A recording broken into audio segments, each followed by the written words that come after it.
భారత్ నుంచి ఒమన్కు వెళ్తున్న ఓ నౌకలో భారీ అగ్ని ప్రమాదం చోటు చేసుకుంది. ఈ మేరకు సమాచారం అందుకున్న వెంటనే భారత నౌకాదళ సిబ్బంది రంగంలోకి దిగారు. బోట్లు, హెలికాప్టర్ సహాయంతో హుటాహుటిన నౌక వద్దకు చేరుకొని సహాయక చర్యలు చేపట్టారు. ప్రమాదానికి గురైన నౌకలో భారత సంతతికి చెందిన 14 మంది సిబ్బంది ఉన్నట్లు నేవీ అధికారులు తెలిపారు. MTE చెంగ్ 6 అనే నౌక గుజరాత్లోని కాండ్లా నుంచి ఒమన్కు బయలుదేరింది. మార్గ మధ్యలో గల్ఫ్ ఆఫ్ ఒమన్ నౌకలో భారీ అగ్ని ప్రమాదం చోటు చేసుకుంది.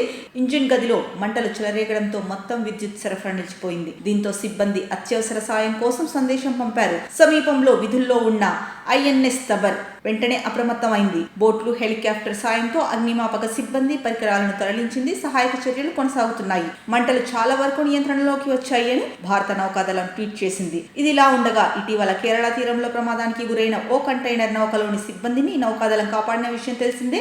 అంతకుముందు అరేబియా సముద్రంలో మునిగిపోయిన ఓ నౌకలోని 12 మందిని కాపాడింది. పలు సందర్భాల్లో సోమాలియా సముద్రపు దొంగల చేతిలో హైజాక్ కు గురైన వాణిజ్య నౌకల్లోని సిబ్బందిని సురక్షితంగా విడిపించింది.